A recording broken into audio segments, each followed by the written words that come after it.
हम लोग जैसा कि जानते हैं इस बात को कि यूनिट 1 चैप्टर हम लोग पढ़ रहे हैं। यूनिट 1 में हम लोग हैं एनसीईआरटी बायोलॉजी में। इसमें चैप्टर 2 पे हम काम कर रहे हैं आज के क्लास में, और टॉपिक है बायोलॉजिकल क्लासिफिकेशन। तो ये बायोलॉजिकल क्लासिफिकेशन में क्या होता है कि हम लोगों ने चर्चा किया था इससे पूर्व कि डाइवर्सिटी जो है, हमारा बायोलॉजिकल डाइवर्सिटी जो है वो 1.7 टू 1.8 मिलियन ऑर्गेनिज्म जो है सो फार डिस्क्राइब किया जा चुका है। तो इसमें हमको एक बेटर अंडरस्टैंडिंग और एक इजी वे ऑफ अंडरस्टैंडिंग का जो कंसेप्ट था उसको भी हम लोगों ने पढ़ा था। तो वहाँ पे जब विभिन्न प्रकार की क्लासिफिकेशन का दौर आया तो वहीं पर यह दौर भी सामने आया कि हमारे लिनियस महोदय ने टू किंगडम क्लासिफिकेशन दिया। ये टू किंगडम क्लासिफिकेशन यहाँ पे हम फैक्ट लिखे हैं, two kingdom classification given by Linnaeus. ये ज्यादा इंपॉर्टेंट है, लिनियस महोदय ने टू किंगडम क्लासिफिकेशन को दिया था। लेकिन हुआ क्या इसमें बहुत सारे ड्रॉबैक्स आने लगे।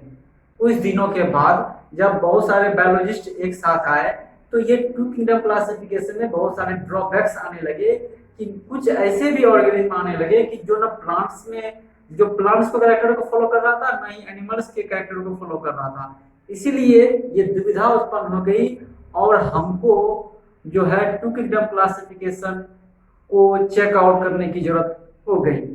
तो फिर क्या हुआ देखते हैं।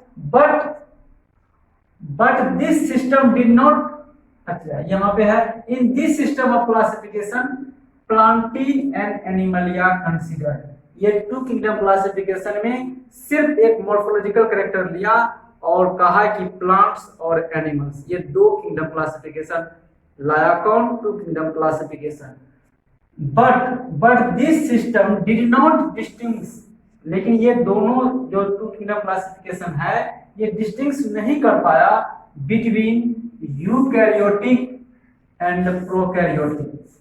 ये यूकैरियोटिक और प्रोकैरियोटिक में अंतर नहीं कर पाया। हम सभी जानते हैं eukaryotic it means possess a advanced type of nucleus containing nuclear membrane, chromosome and all cell organelles, and prokaryotic is ancient type of nucleus in which lack of nuclear membrane।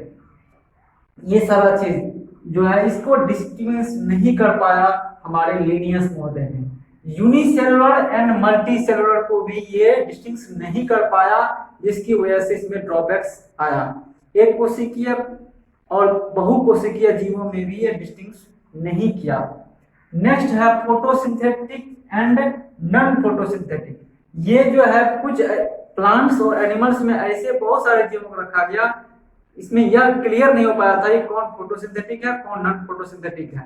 तो ये सब कुछ जो है पॉइंट्स थे जिन्होंने to kingdom classification को कटघरे में ला दिया था और वहां पे चेकआउट करने की जरूरत थी।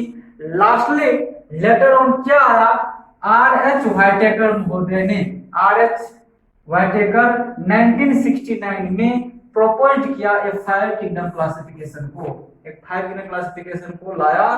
कौन? आर.एच. व्हाइटेकर ने। नाम क्या दिया? Monera, protista, fungi, Plantae and Animalia.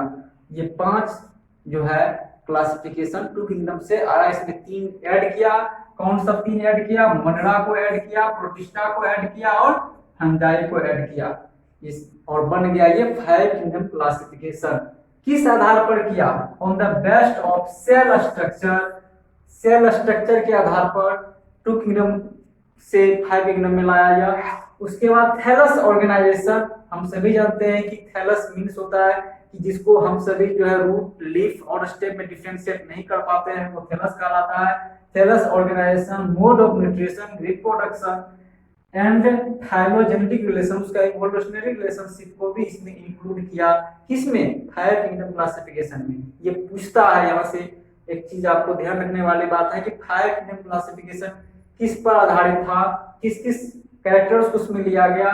तो ये लिया गया हमारा सेल स्ट्रक्चर, हमारा thallus organisation, mode of nutrition, reproduction and phylogenetic relationship. ये पूछता है, इसको आपको ध्यान में रखना पड़ेगा। तो ये सारा चीज जो है इस क्लास में हमने लाया कि बायोलॉजिकल क्लासिफिकेशन में first of all two kingdom classification को जानना बेहद जरूरी था, जो हमारे लिनियस महोदय ने दिया। एंड लास्टली इसमें बहुत सारे ड्रॉबैक्स आए, उस ड्रॉबैक्स को सॉर्ट आउट किया गया किसके द्वारा, आर.एच. व्हाइटेकर के द्वारा। और उसमें जो है 3 नए किंगडम को डाला गया, इंक्लूड किया गया, जो मोनेरा, प्रोटिस्टा, फंजाई कहलाया। वो तीनों को जोड़ने के बाद आर.एच. व्हाइटेकर ने 5 किंगडम क्लासिफिकेशन दिया। इसमें Monera, protista, fungi, Plantae and Animalia क्या गया। इसमें क्या हुआ, ये 5 किंगडम क्लासिफिकेशन में एक नया कैरेक्टर्स को लिया और उस कैरेक्टर्स के आधार पर यह 5 किंगडम क्लासिफिकेशन बनाया, जिसमें सेल स्ट्रक्चर को लिया गया, थैलस ऑर्गेनाइजेशन को लिया गया, फाइलोजेनेटिक रिलेशनशिप को लिया गया, मोड ऑफ न्यूट्रिशन लिया गया, रिप्रोडक्शन को लिया गया। तो ये कुल मिला के 5 किंगडम क्लासिफिकेशन हमारे सामने प्रस्तुत हुआ, जो बिकम वेरी पॉपुलर और अभी तक वो चलते आ रहा है। हम इससे नेक्स्ट क्लास में बायोलॉजिकल क्लासिफिकेशन को ही पढ़ेंगे और ये लगातार एक चैप्टर हमारा चलेगा। और इस नेक्स्ट क्लास में हम लोग एनसीईआरटी का टेबल नंबर 2.1 पढ़ेंगे, जिसमें की कैरेक्टरिस्टिक ऑफ द 5 किंगडम दिया गया है एनसीईआरटी में।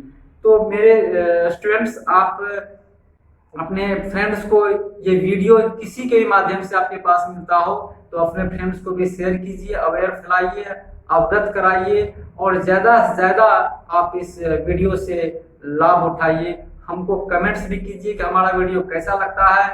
अगर अच्छा लगता है तो लाइक कीजिए, खराब लगता है तो डिसलाइक कीजिए, कमेंट्स कीजिए। आपके पास जो क्वेरी है आप उस क्वेरी को कमेंट्स के जरिए हमारे पास भेजिए। हम हर संभव आपके प्रश्नों का जवाब देंगे।